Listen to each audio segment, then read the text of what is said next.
Hi everyone, this is Arad from English for Everyone, and today in this video I am going to show you how to use your phone to learn English. Well, when in traditional English classes we are mainly told, in traditional classes, doesn't matter if it is English or anything else, any other subject, we're mainly told not to bring our phones or put it on silent or turn it off. Well, nowadays these are part of our life, part of our daily life. If you like it or not, this is with us wherever we go.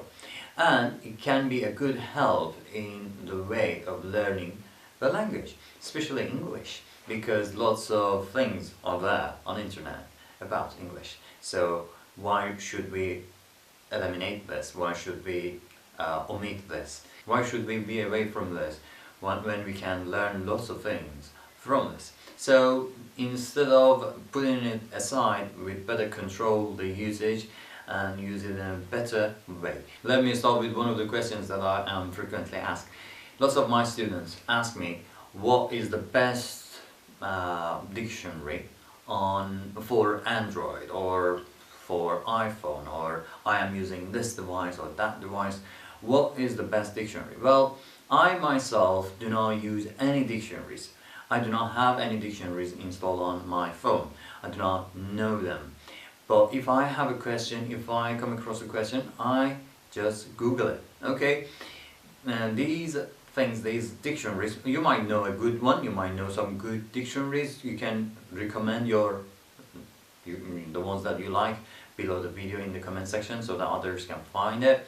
But I myself do not use any dictionaries. Dictionaries mainly take a lot of space on the device, and when you have lots of apps on your device, it just dries the battery quickly. So what I do, I just use Google.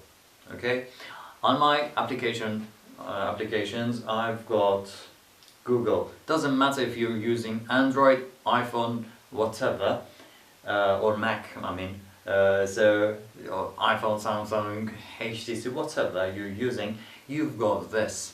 You've got Google over there. Imagine my question is about the meaning of, definition of location. Okay, that's what I want to know. I want to check it, look it up in my dictionary. Rather than that, I'll use Google. Let's do that. Okay, Google, define location. Location, a particular place or position. Okay, it is the way it describes it. And I have a meaning 2, meaning 3, and the roots, and some examples, synonyms, antonyms, and other things. And if I need to, if this is not enough, I can choose a language over here to translate it. So rather than taking the Google Translate and a dictionary, I can just Google it, and Google Translate is over here. I can choose a language over here, whatever language that I want, and then I just can say, okay, translate it to Armenian, Albanian, Azerbaijani, whatever I want. Okay, so it also translates it to the language that I want. And the thing is, if I want to listen to that again, I can just ask it to repeat. Okay, Google, can you repeat that? Location, a particular place or position. So you can ask Google to repeat it. You can say define location again and again, or you can just ask it to repeat it, because it knows what you're talking about. So you can ask it. It's not like your teacher that, you know, when you ask for a couple of times they get angry with you or something like this. It will repeat as many times as you ask it. Imagine you have written something, okay, and you're not sure of it, about the spelling, if the spelling is right or not. So you can ask Google to spell that.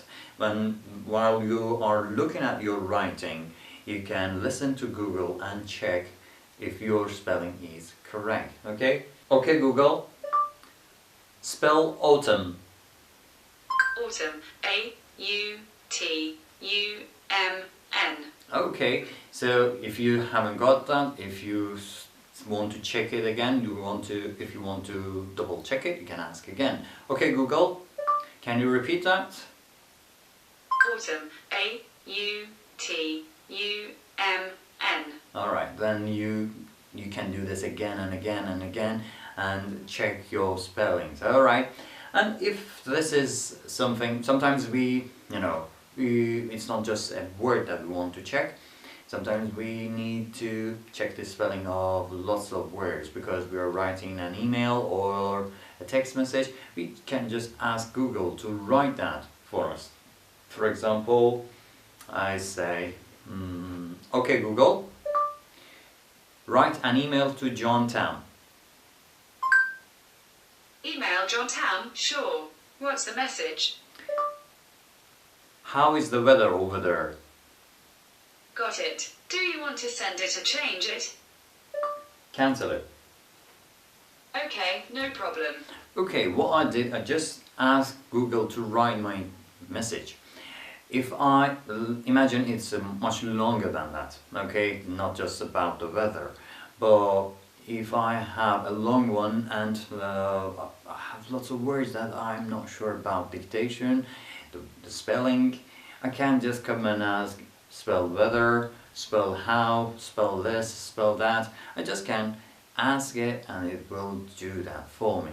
So this can help. Of course, it can be a bad thing as well, because if you just rely on Google to write things for you, if you do this a lot, then you will forget how to write because you always tell Google to do that.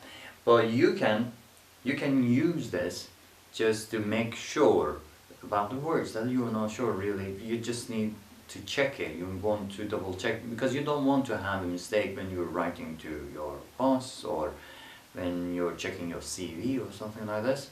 This is very handy. The other thing about Google is that it has the biggest picture database.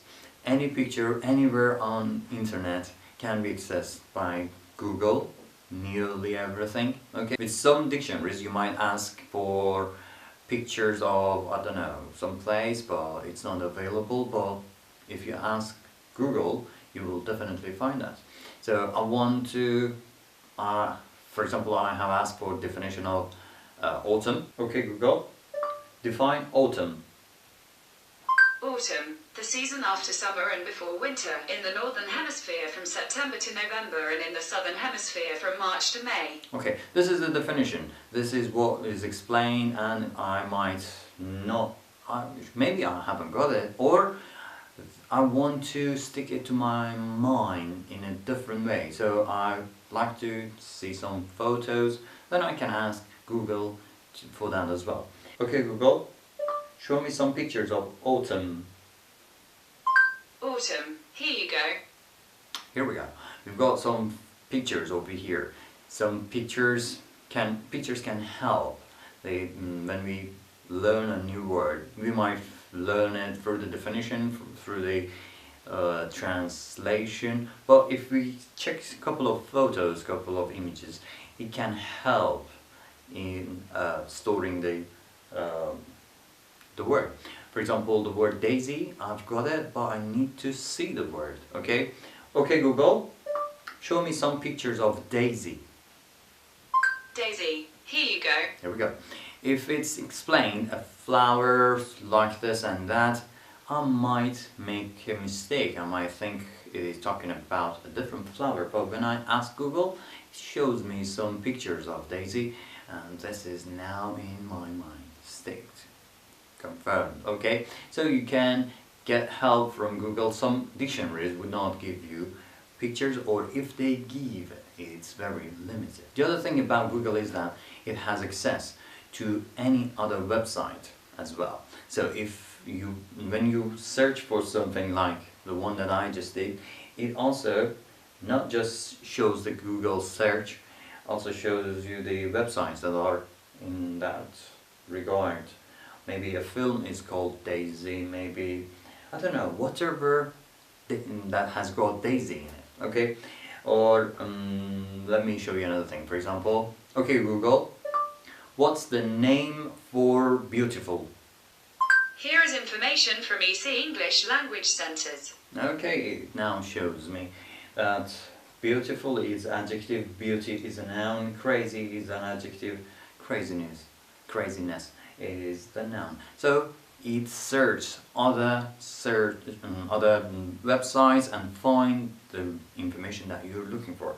If you sometimes you know with your dictionaries you just get definition and explanation for words, but this one can help you with other things. For example, okay Google, what is present perfect? According to F.com, the present perfect of any verb is composed of two elements: the appropriate form of the auxiliary verb to have plus the past participle of the main verb. The past participle of a regular verb is base plus ed, e.g. played, arrived, looked. Okay Google, thank you. You're welcome. Alright, yeah, as you could see, it didn't just search a definition for that, but it went and looked for a website and it went through that.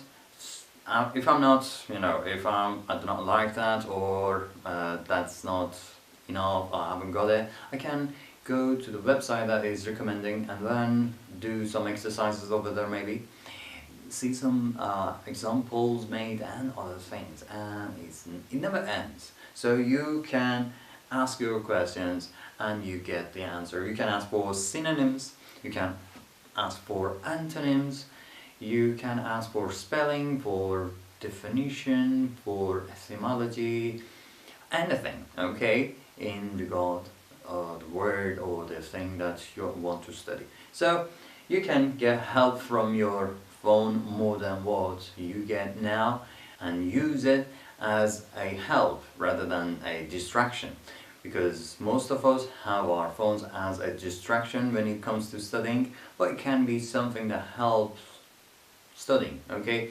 So now you can change the way you're using your phone.